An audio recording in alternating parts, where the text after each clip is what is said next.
Have you ever noticed this strange thing in families?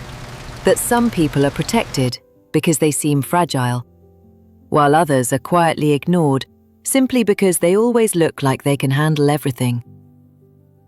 The room was empty, yet Natalie Moore sat as if someone might walk in at any second. A long conference table stretched in front of her, polished, cold, unfamiliar.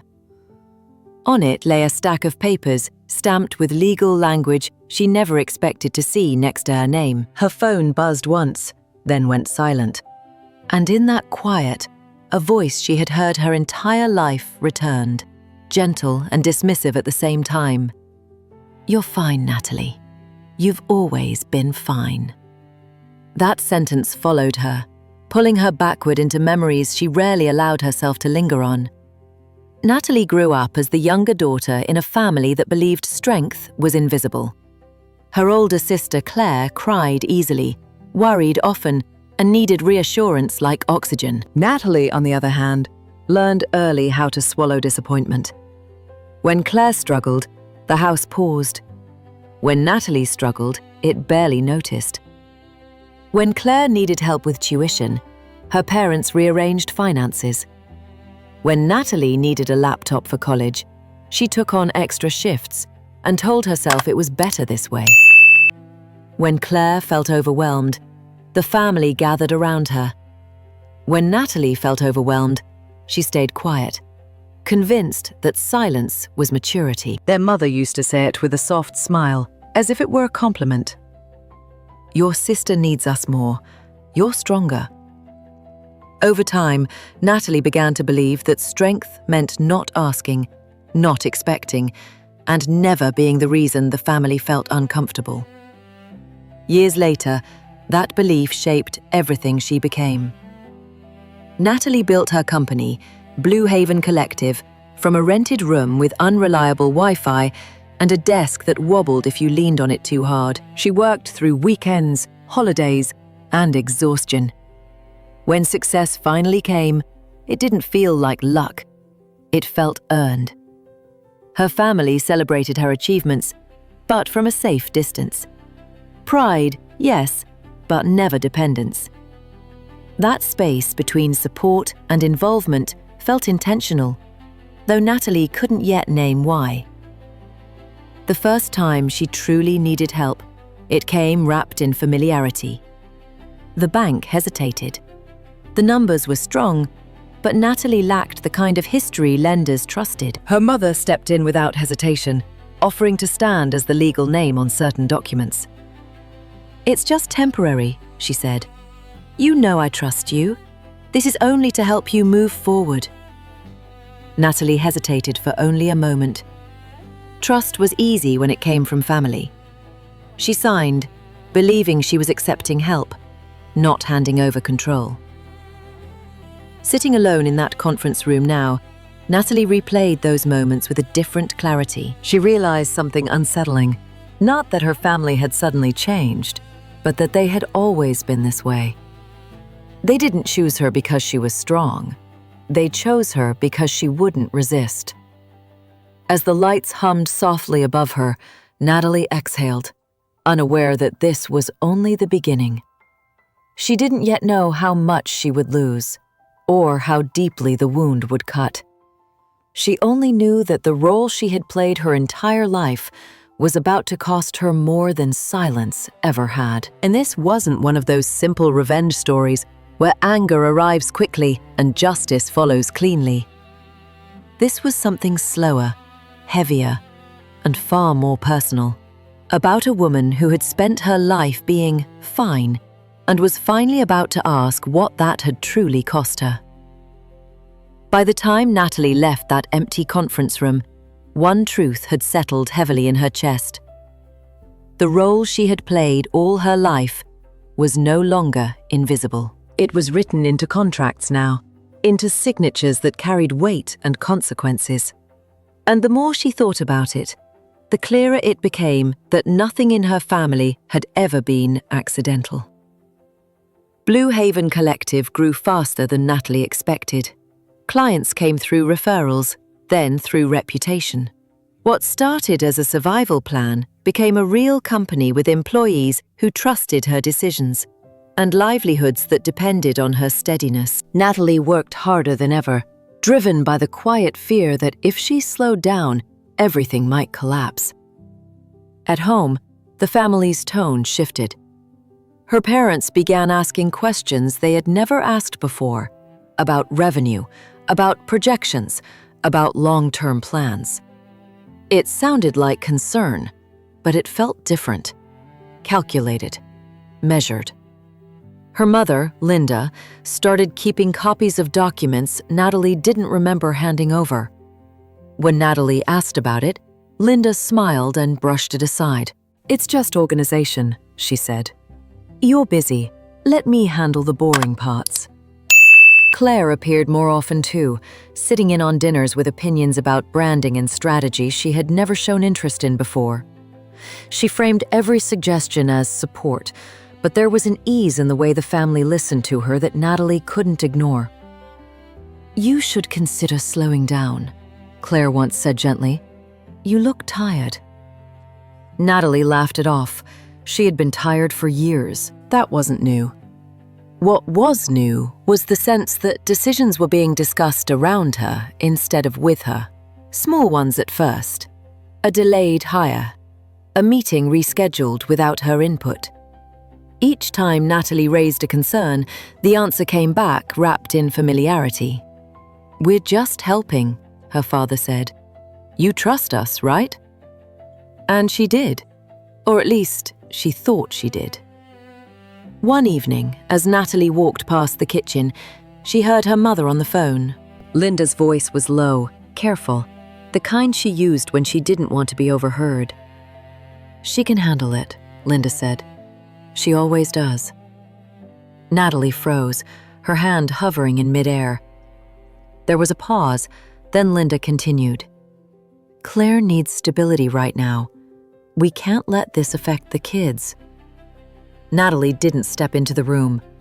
She didn't ask what "this" meant. She told herself she was overthinking it, that families talked in fragments all the time. Still, something tightened inside her, a quiet warning she had learned to ignore. A week later, Natalie received an email from the company's legal counsel. It was brief, almost polite, asking her to review documents related to Blue Haven's expanded liabilities. The language was dense, unfamiliar. She forwarded it to her mother without comment. "Nothing you need to worry about," Linda replied within minutes. "I'll explain later." Natalie stared at the screen longer than she meant to. For the first time, trust felt less like a bridge and more like a blindfold.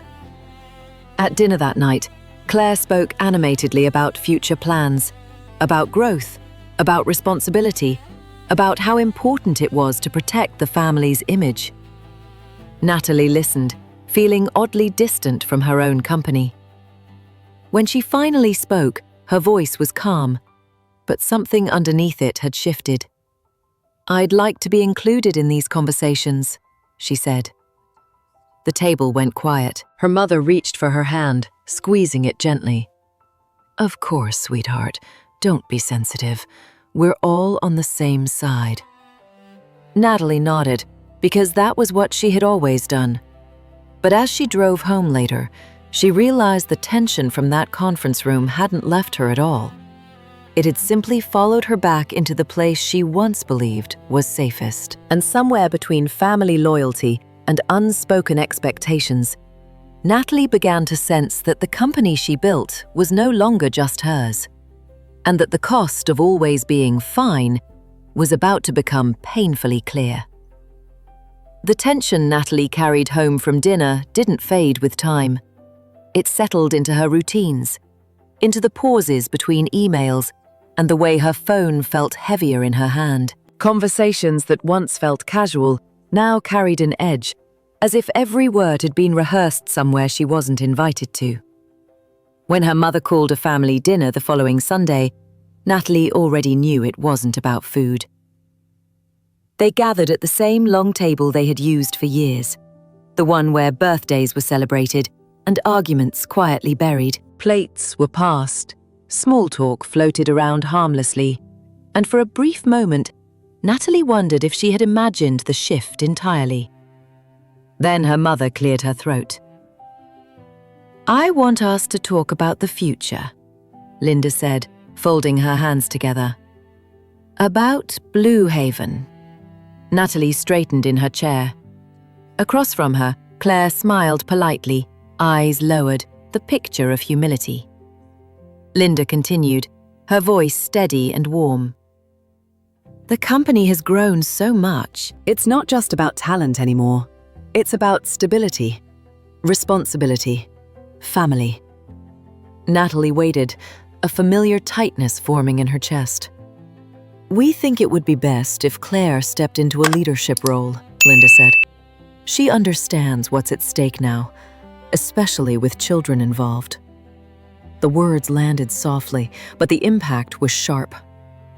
Claire looked up then, as if surprised by her own name. "I didn't ask for this," she said quickly. "I just want to help." Their father nodded in agreement. "It makes sense. You've been under a lot of pressure, Natalie. Sharing the burden would be good for everyone." Natalie glanced around the table, searching for hesitation, for doubt. She found none. Decisions had already been made. This dinner wasn't a discussion. It was a presentation. "I built Blue Haven," Natalie said carefully. "Every part of it. And we're proud of you," Linda replied, her tone smoothing over the tension. "But pride doesn't replace structure. This is about protecting what you created." Claire reached out, placing her hand lightly on Natalie's arm. "You don't have to do everything alone anymore."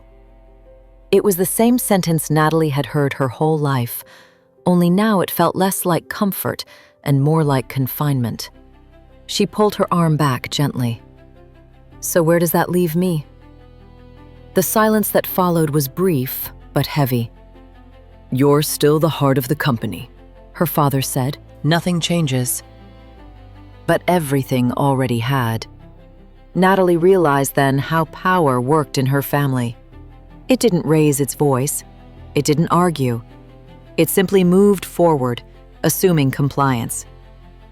"This isn't about what I want," Natalie said, her voice quieter now. "It's about what's already happening." Linda's smile tightened.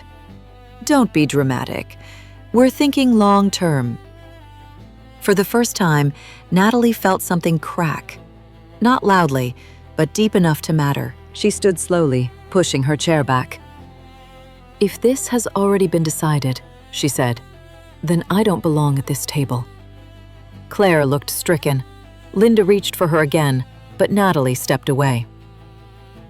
Later that night, driving home through empty streets, Natalie replayed the evening again and again.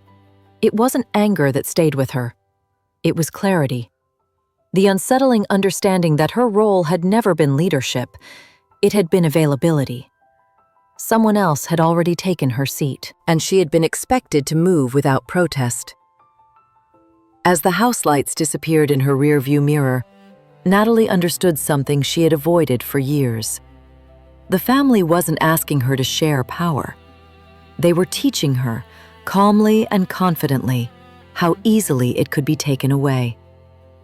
After that dinner, Natalie stopped pretending nothing was wrong. She reviewed documents late into the night, rereading emails she had once skimmed past, noticing how often decisions had been phrased as updates instead of questions. The pattern was suddenly impossible to unsee.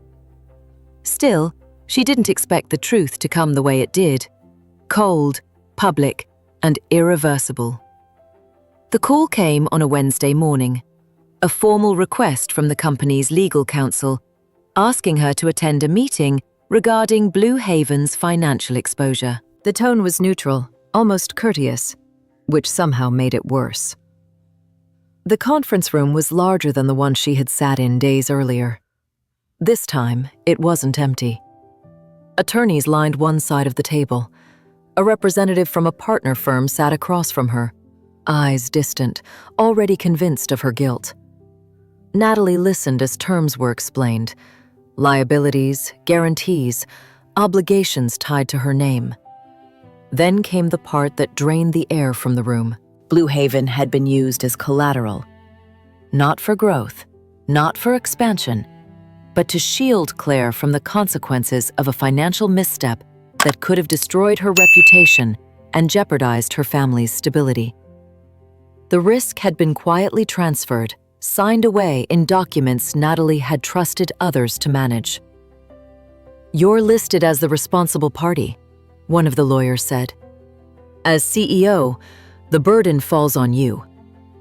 Natalie felt the room tilt slightly.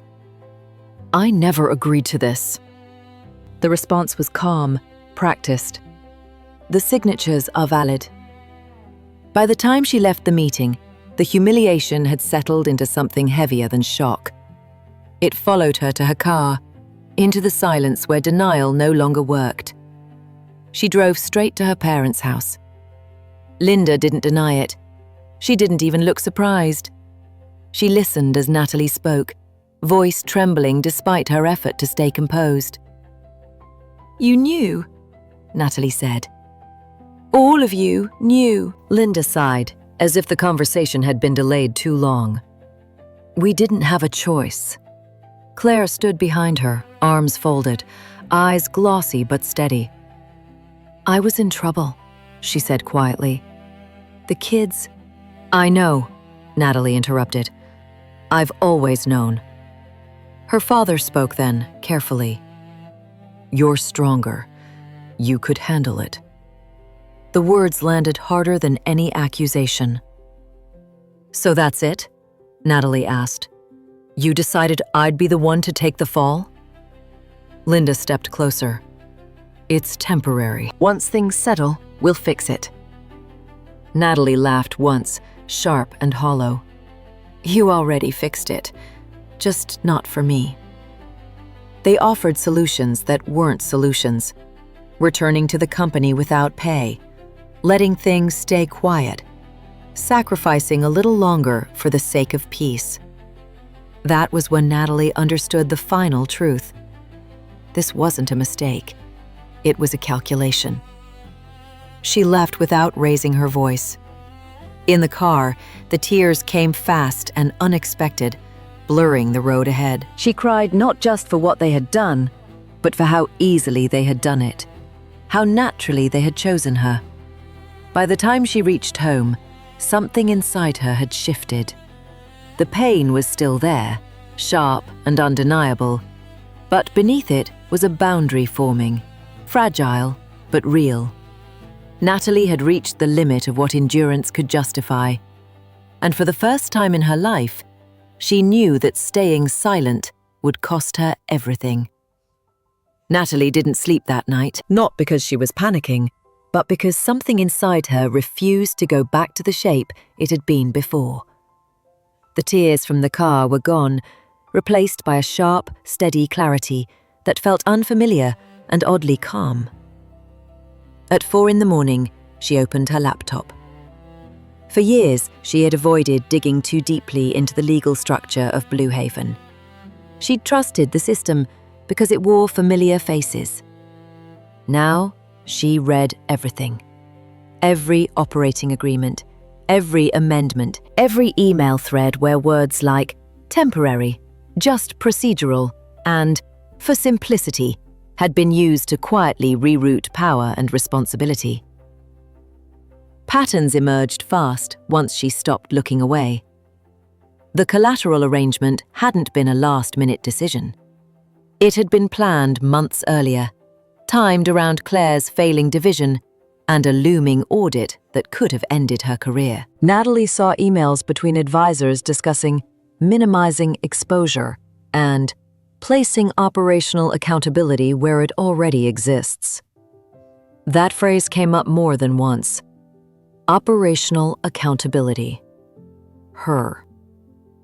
By sunrise, Natalie had created a clean timeline, dates, names, decisions, and most importantly, proof that she had never been informed of the real risk. Consent had been assumed, not given.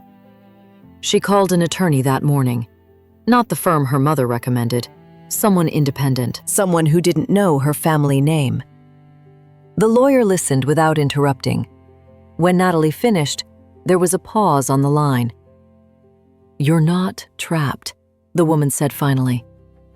"But you are being used as a shield, and shields crack when pressure builds." That sentence settled into Natalie's chest like a truth she'd been waiting to hear. Over the next few days, Natalie changed how she moved through the world. She stopped apologizing in meetings. She stopped absorbing tension that wasn't hers to carry. When colleagues spoke carefully around her, she noticed. When vendors hesitated, she asked why. And quietly, the system responded. An internal compliance review was triggered after an anonymous inquiry reached the board. Natalie hadn't made it herself. She didn't need to. Once certain documents were flagged, the process took on a life of its own. Emails became cautious. Meetings multiplied. Claire's confidence began to fray at the edges. Natalie watched it happen without satisfaction, only recognition. This was what exposure looked like before collapse. One afternoon, Linda called. "I hear you've been asking questions," she said, voice tight. "I've been answering them," Natalie replied. There was a long silence. "You're making this harder than it needs to be." Natalie almost laughed. Instead, she said, "I'm making it accurate." That night, Natalie stood alone in her apartment, city lights blinking outside the window. She thought about all the years she had been chosen because she was reliable, flexible, capable. How those traits had slowly been twisted into permission. She wasn't angry anymore. Anger had burned off, leaving something cleaner behind. Resolve. Natalie understood now that the truth didn't need drama to be powerful. It just needed to be documented, timed, and allowed to surface. And once it did, the same system that had buried her would have no choice but to respond. The reckoning didn't arrive with shouting or slammed doors. It came the way real consequences often do. Quietly, through email chains, calendar cancellations, and meetings Natalie was no longer asked to attend. The compliance review concluded in early spring. Its findings were precise, unemotional, and devastating in their restraint. Blue Haven's use of collateral had violated internal governance rules. Key disclosures had been withheld. Accountability had been misassigned. The board corrected course not out of outrage, but necessity. Natalie was formally removed from personal liability. Claire was quietly reassigned. Not fired, not publicly blamed, just relocated to a role with no decision-making power and no visibility. The kind of position that looks harmless on paper, but ends momentum completely. Linda resigned 2 months later. She cited health reasons. Everyone always does. Natalie didn't question it. She didn't attend the farewell lunch or sign the card that circulated the office. She simply kept working, steady and composed, letting the chapter close without ceremony. Her father tried to call once, left a message that was careful, unsure. Natalie listened to it days later, then archived it without responding. Not out of spite, but because she no longer needed explanations to move forward. The strangest part was how light everything felt afterward. For the first time in years, Natalie woke up without bracing herself. Her name was no longer attached to risks she hadn't chosen. Her work spoke for itself again, unburdened by quiet debts and inherited expectations. She didn't rebuild anything dramatic. She didn't start over from zero or chase a symbolic victory. She stayed. She continued. She chose a smaller role with clearer lines and fairer terms. Her life became less impressive from the outside and infinitely more honest on the inside. Months later, she ran into her mother at a grocery store near the office. It was brief, polite. Linda looked older, somehow diminished.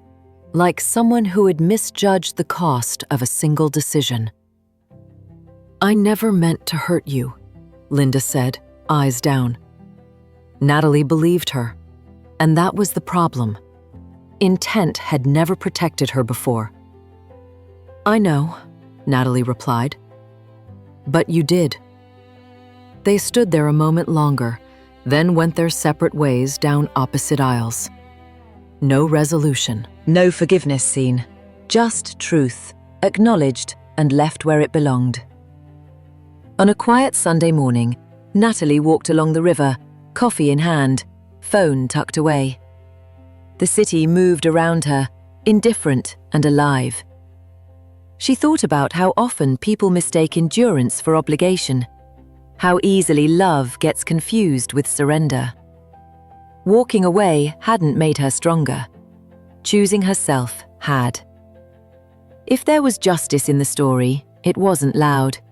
It didn't demand attention or applause. It was the simple, steady return of ownership over her own life. And that, she realized, was enough.